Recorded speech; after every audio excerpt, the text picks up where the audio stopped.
Morning Year 3, how are you all? So it's my turn again today and I'm going to be reading chapter 26, The Meat Mountain. They climbed up the straight place that had the wrinkles on it, which made it easy to climb. It was the sole of a foot, but they didn't know that. When they got to the top, they slipped between two knobbly things. These were toes, but they didn't know that. They ran down a gentle slope, dodging between the stiff hairs that came to a long thing like a branch. Except that was hairy too.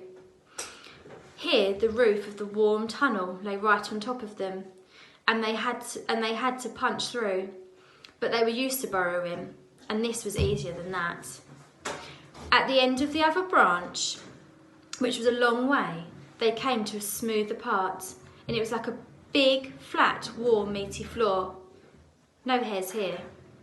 "Stop a minute," said Harry. "What?" panted George. "Why is it going up and down?" "I don't know." "I do," said Harry. "It's breathing." That stopped George, but only for a moment. "Let's go on." "Grand," said Harry.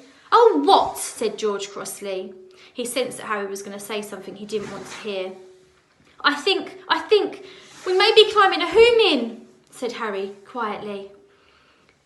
At these dreadful words, they both crouched down in terror.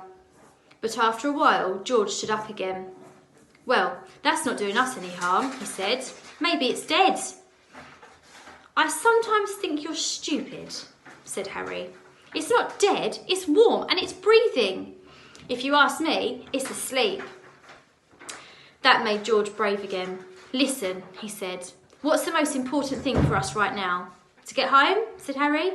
"No," said George. "That's the second most important thing." "To get damp?" said Harry. "Right," said George. "And I smell water." Harry moved his feelers around and he could smell it too now. It was a rather long way off, but he knew it was ahead of them, not behind. Harry knew that they were doing the thing that Belinda had warned them never to do. He was sure that they were in terrible danger. But when a centipede feels itself drying out, nothing seems to matter except getting damp. "All right," he said at last. "Let's head for it. And when we're damp, we'll be able to think better." They began to run across the flat, meaty floor towards the moist smell. Oh dear, I wonder where they're going to end up. I hope it ends well. Take care, guys. See you later. Bye.